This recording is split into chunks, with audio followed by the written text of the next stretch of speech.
Hoje vamos recapitular o filme chamado Lawrence da Arábia.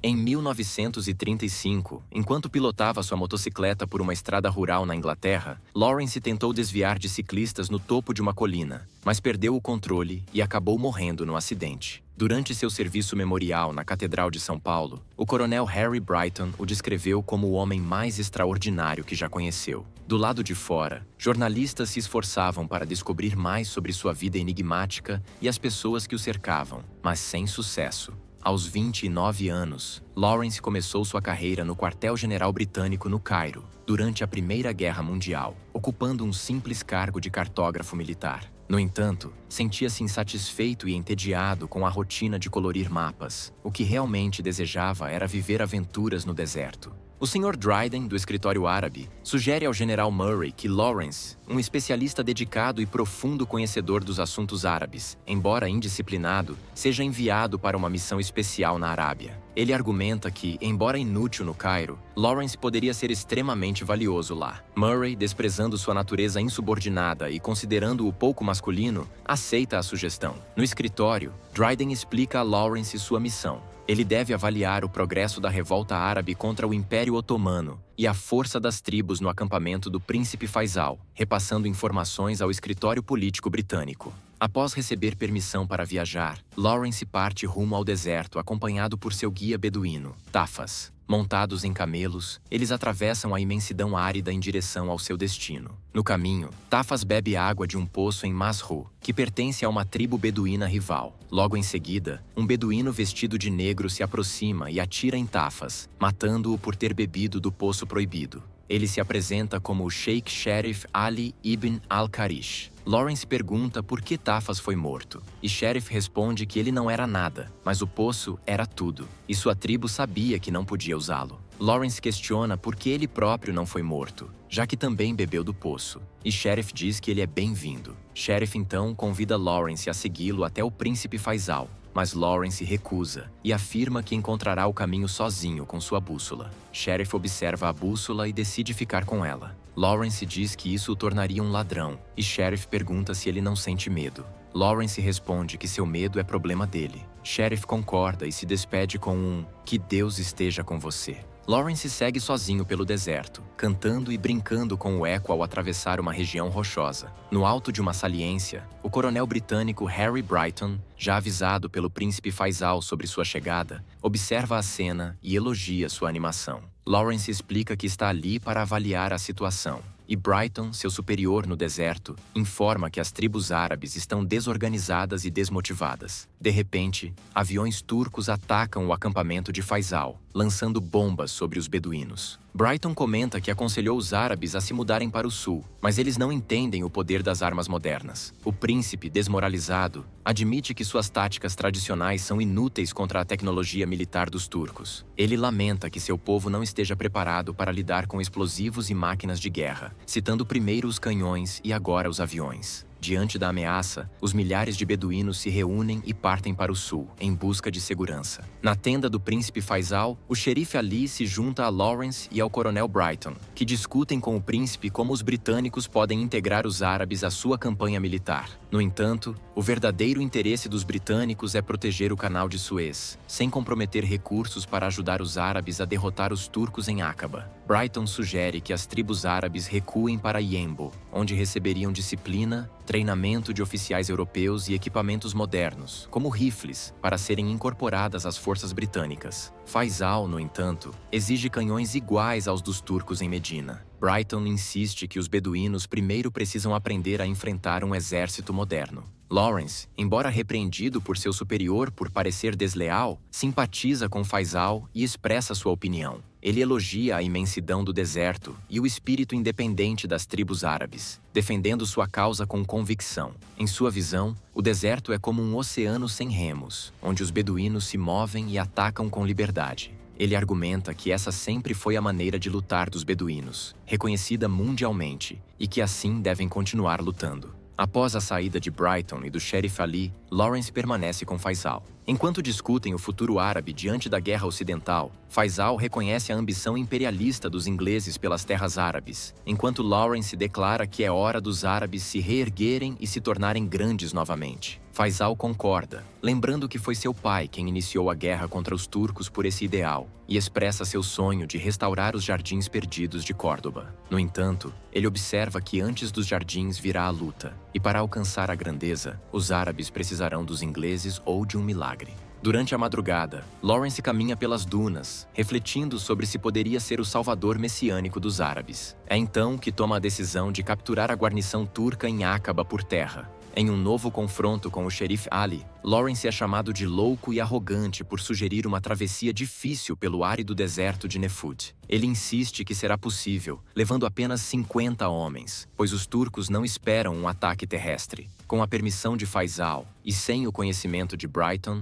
Lawrence parte em direção a Aqaba, à frente de um pequeno grupo, em nome de Faisal e Meca, disposto a realizar seu milagre. Por razões práticas, Xerife Ali acompanha Lawrence na jornada pelo deserto. Durante uma parada em um oásis, os jovens párias Farad e Daud, que seguiam o grupo em segredo, são designados como servos de Lawrence. Xerife Ali desaprova, chicoteia-os e afirma que não são servos, mas adoradores. Gassim, um árabe da tribo, vê a bondade de Lawrence como um bom presságio. Ao chegarem à borda do deserto de Nefud, Xerife Ali alerta sobre os perigos da travessia, mas Lawrence decide seguir sem demora. O calor é extremo e todos ficam exaustos. Perto do fim do deserto, percebem que Gassim desapareceu. Lawrence decide voltar para buscá-lo, apesar do aviso de Sheriff de que isso colocaria o grupo em risco e que o destino de Gassim já estava selado. Lawrence discorda e vai sozinho. Ele encontra Gassim quase morto e o traz de volta. Com o rosto queimado pelo sol, encara Sheriff antes de beber água e reafirma que nada está escrito. Xerife Ali reconhece o resgate de Lawrence, que recebe o nome árabe El Aurens. À noite, Xerife Ali queima seu uniforme britânico e na manhã seguinte, Lawrence veste roupas árabes. Montado em seu camelo e vestindo roupas árabes, ele desfila orgulhosamente antes de se afastar para refletir sobre sua transformação, imaginando-se como um verdadeiro cavaleiro do deserto. Sua contemplação é interrompida por Auda Abutai, líder do clã Hawaitat, que o reconhece como inglês e reclama que seus homens estão usando seu poço sem permissão. Auda e seu filho vão até o acampamento do grupo, mas ao saber que são aliados do príncipe Faisal, oferecem hospitalidade e os convidam para jantar. Os árabes Harith são então recebidos com honras no acampamento dos Hawaitat. Na tenda, Auda pergunta a Lawrence sobre a missão em Aqaba. Lawrence fala sobre a causa comum, afirmando que lutam por todos os árabes, não apenas por Faisal. Auda diz que isso não lhe importa, pois sua lealdade é apenas aos Hawaitats. Lawrence sugere que ele serve aos turcos, já que recebe pagamento deles. Irritado, Auda pergunta a seus homens se serve a alguém, e todos negam. Ele admite que os turcos lhe pagam em ouro, mas diz que continua pobre porque repassa o dinheiro ao seu povo. Auda revela que recebe 100 guinéus de ouro por mês dos turcos. Lawrence chama o valor de insignificante e argumenta que em Aqaba há muito mais. Auda inicialmente desconfia e compara a persuasão de Lawrence à de uma mulher, mas aceita se juntar à batalha, não pelo dinheiro, mas pelo prazer da luta. Na noite anterior ao ataque a Aqaba, um árabe Harith matou um homem de Auda, possivelmente por roubo, vingança ou uma antiga disputa. Para evitar um racha entre os grupos, Lawrence, como estrangeiro neutro, decide executar o culpado de forma imparcial, assumindo para si o julgamento sobre vida e morte. Ao descobrir que o infrator é Gassim, o homem que ele salvou no deserto de Nefud, Lawrence fica chocado, mas não hesita. Ele atira 6 vezes, matando-o. Xerife Ali observa que a execução foi justa e necessária, dizendo que Lawrence deu a vida e também atirou. Perturbado, Lawrence joga a arma longe com nojo. No dia seguinte, o grupo ataca Aqaba, invade a guarnição turca e alcança o mar. Após a vitória,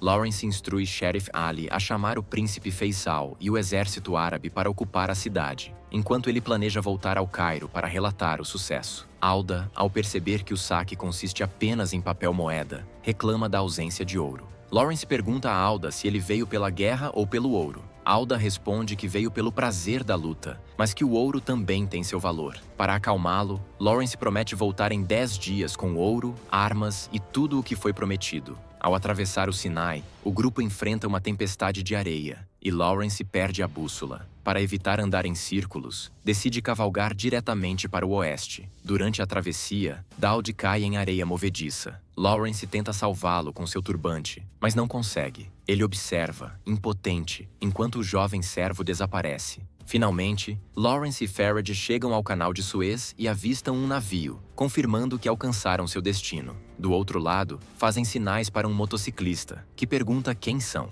Lawrence responde apenas com silêncio. Eles são levados ao Cairo, onde Lawrence, ainda vestido como árabe, entra no clube dos oficiais e pede 2 limonadas, uma para si e outra para Farragut. Sua presença causa desconforto, e os oficiais tentam expulsá-lo. O coronel Brighton intervém, exigindo explicações. Lawrence anuncia a conquista de Aqaba. Brighton, incrédulo, pergunta como isso foi possível. Lawrence descreve os eventos, incluindo o sangue derramado e o impacto emocional da guerra, mas reafirma sua determinação. No encontro com o general, Allenby questiona a tomada de Aqaba sem ordens, e Lawrence explica sua importância estratégica, defendendo a iniciativa como crucial para os britânicos. Impressionado, Allenby o promove a major. No entanto, Lawrence, atormentado, confessa suas dúvidas sobre continuar e admite que matou 2 árabes, sentindo um prazer perturbador ao fazê-lo. Allenby insiste que ele retorne ao deserto. Em um discurso firme, Lawrence explica como sua força árabe pode enfraquecer os turcos com táticas de guerrilha, como a destruição de ferrovias. Ele negocia apoio britânico, garantindo armas, dinheiro e treinamento. Em particular, Allenby e Dryden discutem suas verdadeiras intenções. Allenby afirma que os árabes não podem ser completamente independentes e que fornecer artilharia significaria dar-lhes autonomia. Eles concordam em manter controle sobre os recursos, garantindo que os britânicos continuem no comando da situação. O jornalista americano Jackson Bentley, do Chicago Courier, encontra-se com o príncipe Faisal para documentar as façanhas de Lawrence e torná-lo uma figura pública. Bentley observa que, sem artilharia, os árabes estão em desvantagem e limitados a ataques menores. Ele alerta Faisal sobre o general Allenby, chamando-o de astuto, e menciona a simpatia dos americanos por povos que lutam por liberdade. Ele destaca que seu interesse como jornalista está alinhado ao de Faisal, que é contar a história do povo árabe. Faisal aceita a colaboração e fala sobre as operações contra os turcos, como a destruição de ferrovias. Ele descreve a brutalidade da guerra, explicando que seu exército, formado por tribos lideradas por chefes locais, adota medidas implacáveis para evitar que os feridos sejam capturados. Bentley fica chocado ao saber que os turcos tratam os árabes como rebeldes, ignorando as convenções de guerra e submetendo prisioneiros a crueldades. Faisal ressalta que, em contraste, os turcos capturados por seu exército são tratados conforme o Código de Genebra, um reflexo da influência de Lawrence. Ao se despedir, Bentley explica que busca um herói cuja história inspire os americanos a apoiar a guerra contra a Alemanha e os turcos. Faisal entende seu objetivo de destacar o lado aventureiro do conflito e sugere Lawrence como a figura ideal. Lawrence detona explosivos nos trilhos e descarrila um trem turco. Enquanto os guerrilheiros árabes atacam com metralhadoras britânicas, Bentley registra a emboscada com sua câmera. Lawrence interrompe os disparos e lidera o ataque ao trem. Após o assalto, os homens saqueiam os vagões, e Alda exibe um guarda-chuva como troféu. Lawrence sobe ao topo do trem destruído, imponente como um líder vitorioso, mas é atingido no braço por um oficial turco ferido. Alda reage imediatamente e mata o oficial com sua espada. Ao descobrir que foi fotografado, Alda destrói a câmera, acreditando que sua virtude foi roubada. Bentley, então, pede permissão para fotografar Lawrence, que aceita. Ele posa ferido sobre o trem, inspirando seus seguidores, que o chamam de Lawrence. Sheriff Ali defende o saque como pagamento tradicional aos homens, mas Brighton vê o exército de Lawrence como um bando de ladrões. Lawrence discorda, confiante em sua liderança. Quando questionado sobre sua suposta invulnerabilidade, responde com arrogância que só pode ser morto por uma bala de ouro. Bentley pergunta o que os árabes esperam ganhar com a guerra. Lawrence responde que buscam liberdade e promete ajudá-los a conquistá-la. Sobre sua fascinação pelo deserto,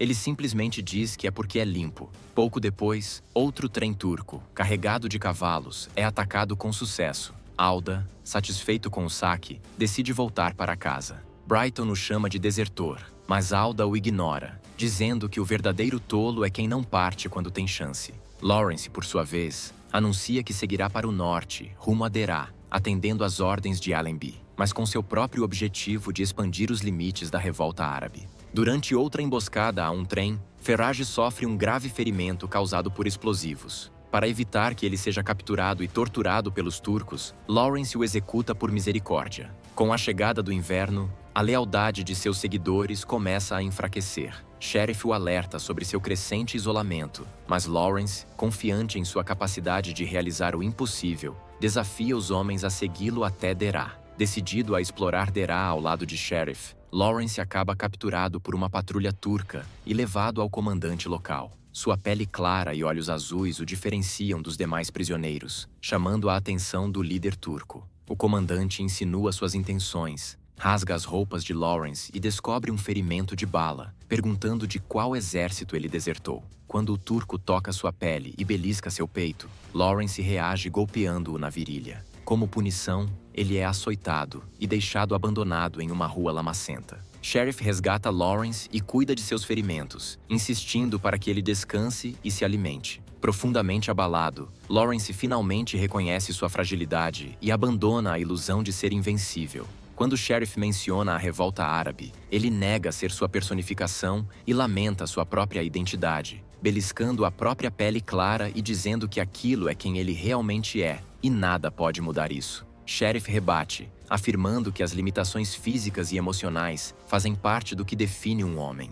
Lawrence admite que, sob tortura, teria traído qualquer segredo, reconhecendo que, no fim, é apenas um homem comum. Desiludido, decide voltar ao Cairo em busca de uma vida simples, dizendo que agora deseja apenas ser ordinariamente feliz. Quando o Sheriff o acusa de abandonar seus homens, Lawrence responde que, se é assim, então que ele os lidere, pois agora pertencem a ele. De volta ao Cairo, agora vestindo o uniforme militar, Lawrence procura o general Allenby. Ele pede dispensa de suas funções na Arábia, alegando razões pessoais. Durante a conversa, Lawrence descobre que foi apenas um peão no jogo imperialista pelo controle do Oriente Médio. Ele se sente traído ao ouvir Dryden revelar o Tratado Sykes-Picot, um acordo entre Inglaterra e França para dividir a região após a guerra. Fica claro que nunca houve a intenção de conceder autonomia real aos árabes. O plano sempre foi partilhar o território entre europeus. Dryden insinua que Lawrence deveria ter suspeitado disso, acusando-o de também contar meias-verdades. Quando anuncia sua renúncia, Allenby reage com descrença,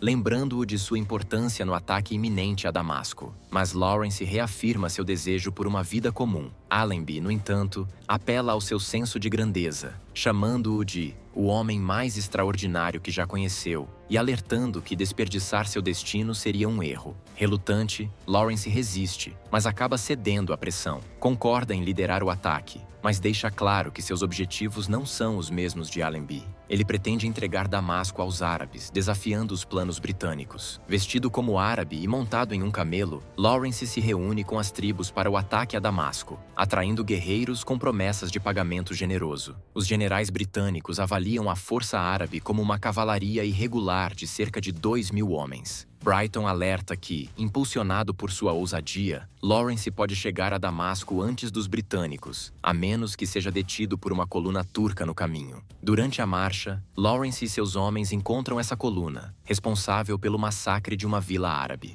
Um dos guerreiros, natural da vila destruída, avança sozinho contra os turcos e é morto. Enfurecido e consumido pelo desejo de vingança, Lawrence lidera um ataque brutal. Ele mergulha no caos da batalha. Seu reflexo na lâmina ensanguentada revela a selvageria que tomou conta dele. Após a batalha, Bentley chega ao local e fica chocado com a cena. Sheriff lamenta a natureza bárbara dos árabes, enquanto Bentley confronta Lawrence, zombando de sua transformação e dizendo que fará questão de publicar sua foto podre e sangrenta nos jornais. Os árabes chegam a Damasco antes dos britânicos, e um Conselho Nacional Árabe é formado para administrar os serviços básicos. O sonho de Lawrence de unir os árabes começa a desmoronar. As tribos entram em conflito, e a luta pelo poder se intensifica. Ele tenta acalmar a situação, alertando que depender de engenheiros britânicos acabará colocando os árabes sob domínio inglês. No entanto, as disputas internas tornam o conselho inoperante e o tão esperado Estado Árabe Unificado se desfaz. O general Allenby observa tudo de longe, sem intervir.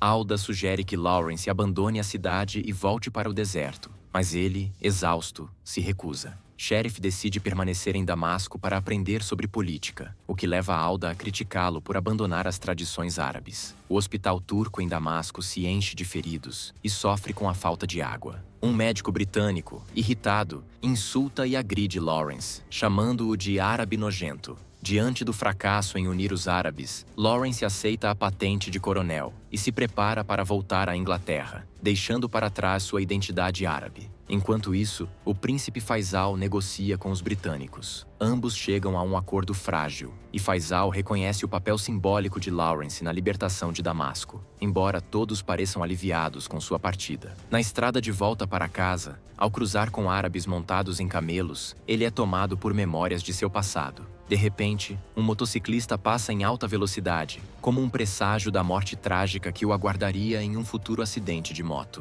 Espero que tenham gostado. Até a próxima.